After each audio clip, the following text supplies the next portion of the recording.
Guys, and welcome back to the Fans Perspective, and in today's video we're on our way to Loftus Road to watch QPR versus Sunderland. Both sides come off the back of emphatic victories before the international break.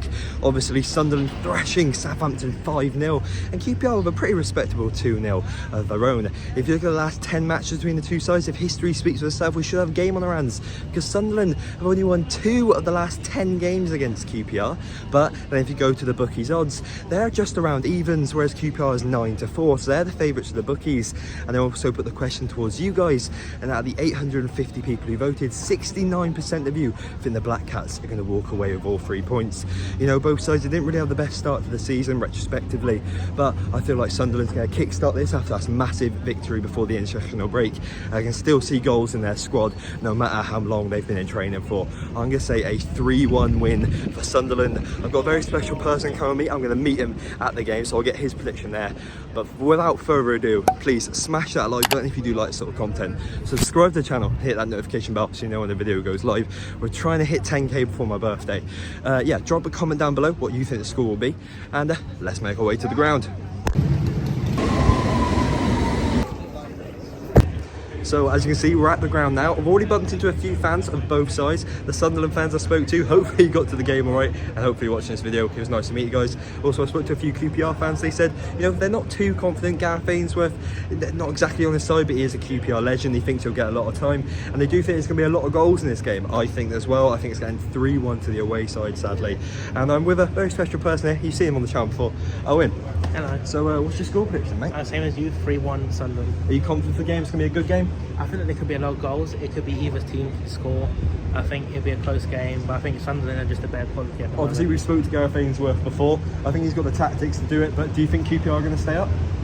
It's a tough one. It's a very tough league this season. Anyone can stay up or go down. Like, look at Middlesbrough. They were fighting for promotion and they're at the bottom of the table. Anything can happen, and that is exactly why we love the Championship. Let's get into the ground. So the lineups are as follows. Nice to see Begovic in goal for QPR. I'm a big fan of his, but I don't really think it's the strongest squad.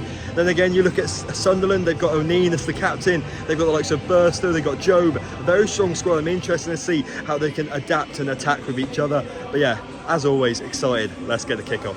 If you've clicked on this video, then that means, just like myself, you're a football obsessive. Now with this comes a lot of travelling all across the country.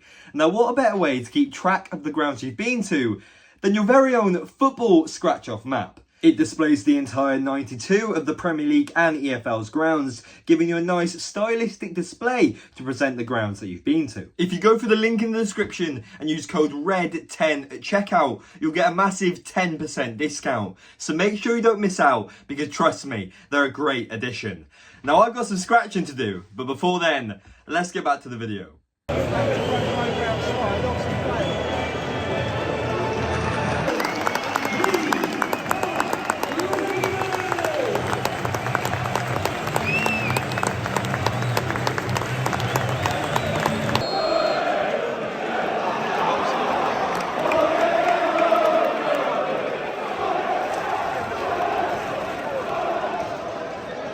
You have to admit, everywhere they go, they don't disappoint.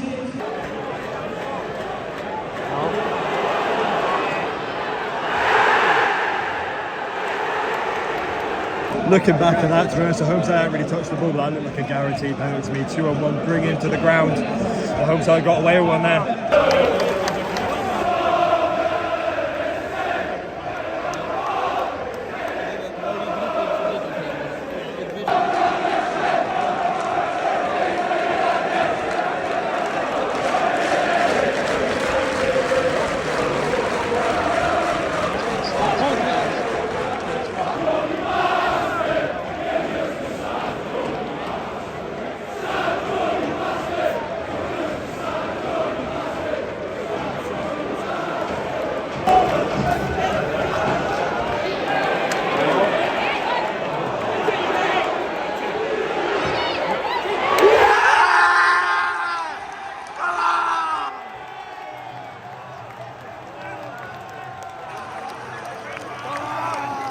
I was just about saying they were looking a bit impressive in the last few minutes. I throw in, it looked like it was going nowhere.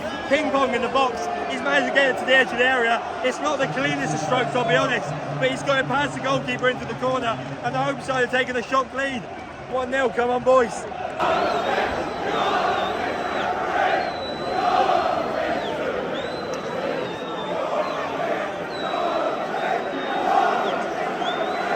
Apart from that brief stint for the goal, it's pretty much been all the away side of it. The Black Cats have had all the ball and multiple chances. They brought Pritchard on now so they can get balls into the box. But it seems like QPR tried to pounce by the byline. They bumped the Sunderland player right into the boards. I think he's got concussion or something. Injury-wise, it's not looking good for the away side. They also find themselves 1-0 down, so there's a long mountain to climb.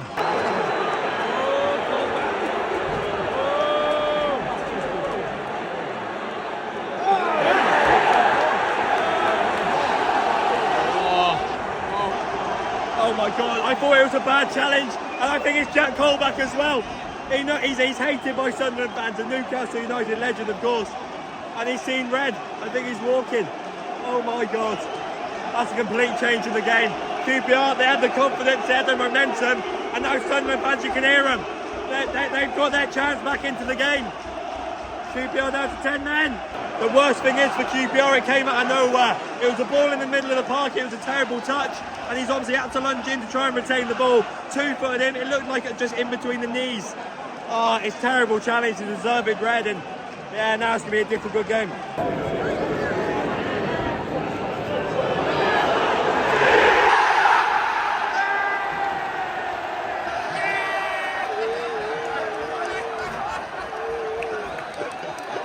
It looked for a second that the star boy had got the away side level. Oh, and the elation turned very quickly to sadness and a little bit of sourness from the home fans. Oh, it's still 1-0 to QPR, I believe it was offside.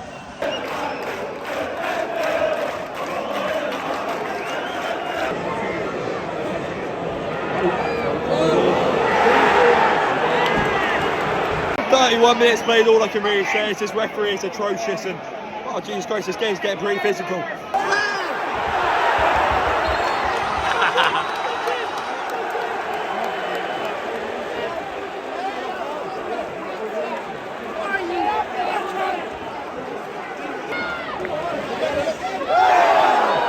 With 8 minutes added on until the break, I'd say the home side have to be really careful because they seem to be really passionate. And certainly the attacking players are losing their head a little bit. 8 minutes added, anything can happen. And yeah, I think the home side can be praying that they can go into that half-time 1-0 up.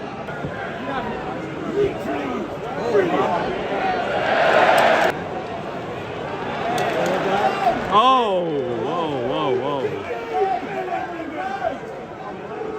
There's no need to do that when you're 1-0 down to QPR.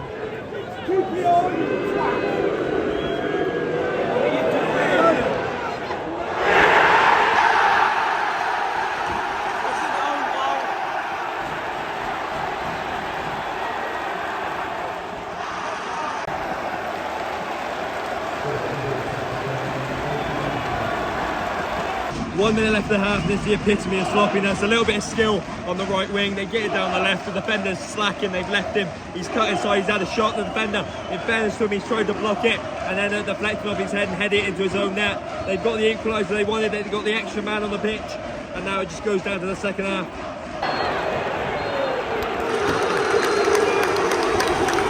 After an extensive, long-winded first half, all things considered, it's finally half-time, 1-1, and we've seen everything. We've seen a red card, we've seen QPR take a shock lead, we've seen a disallowed goal, a late equaliser, an own goal, fights. Whatever, you're questionable, you can slow it down if you want. Whatever the defender from Sunderland said to the QPR fans over here, it's been a great first half to watch.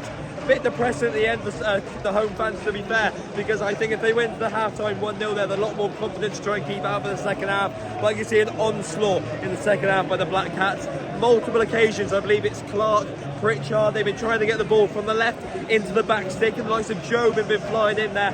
And this time, rather than crossing the back post, it's been pretty eventful, decided to take a shot for himself, and like you saw, he's headed into his own net, so all spares is going into the second half, and I can clearly see about another 2-3 goals, and hopefully my prediction's right. Let's get to the second half.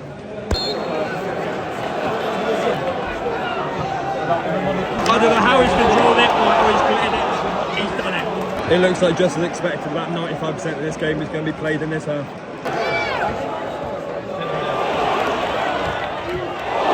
It's all about composure now. Big save from the goalkeeper.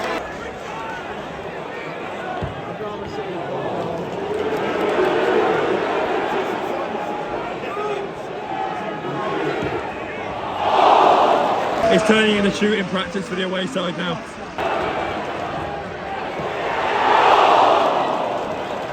They're getting closer and closer, corner after corner. They're knocking on the door. Someone's got to let them in. Someone's got to let them in.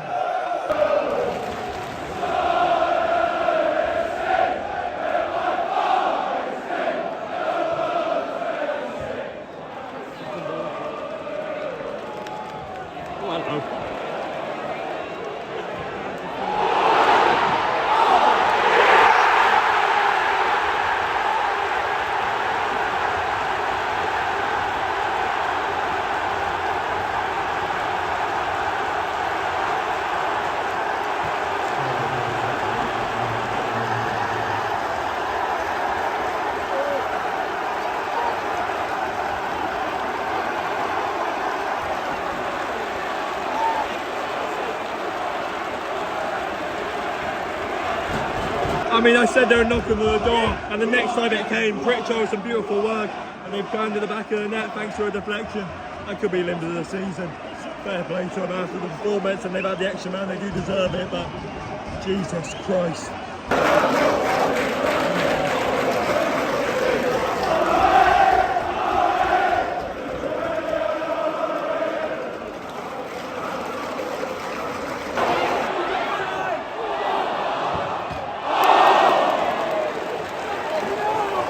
I can't tell if he meant to square it or he shot and it went a little bit wayward, but a massive chance for Sunderland once more. So the loudest, they got the presence, they got the momentum, and it seems like they're going to take home all 3 points.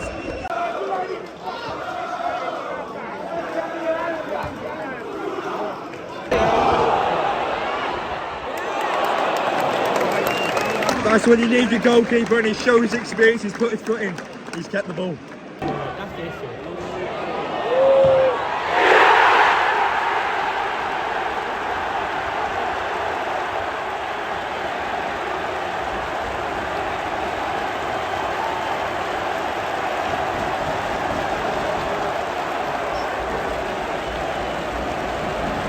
Signed, sealed, delivered, the cherry on the cake. An excellent finish from a ball into the box. You can't get more. Postage stamp into the top corner, and just like that, Sunderland have got 3 goals and walking away with all 3 points. As soon as that red card happened, obviously got the extra man, and you thought they'd walk away with a victory, but yeah, dominant. And Begovic has not been on this game. He's made a few saves, but Jesus Christ, his execution, getting the ball out of the box has been terrible, and they've been punished for it.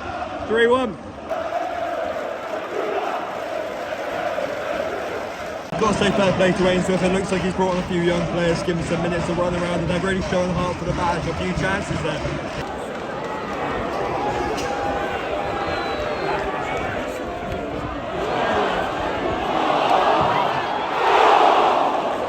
Ever since the third goal, it's been end-to-end football, and that's football at its finest. It's majestic. It was a back heel. If he gets out to the bottom corner, that's one of the goals of the season. 8 more minutes at a time. It's absolutely a horror show for QPR at the minute, but let's see if we can get anything else this game.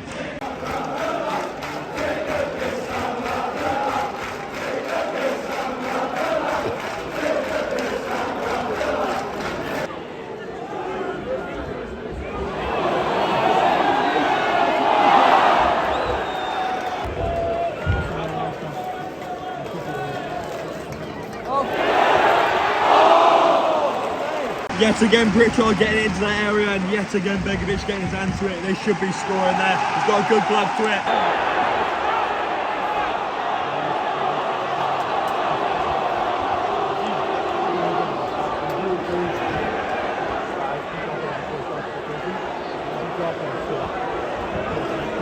You can see the frustration, aggression, passion, all is flooding out onto the pitch now.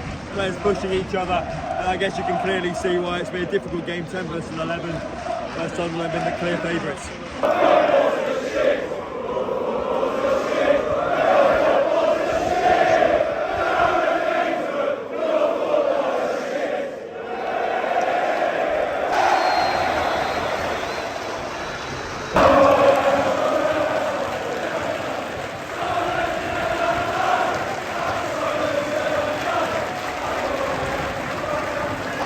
that is it, guys. You can see behind me, the Sunderland fans are absolutely ecstatic. They've run away with the game, they've got all 3 points.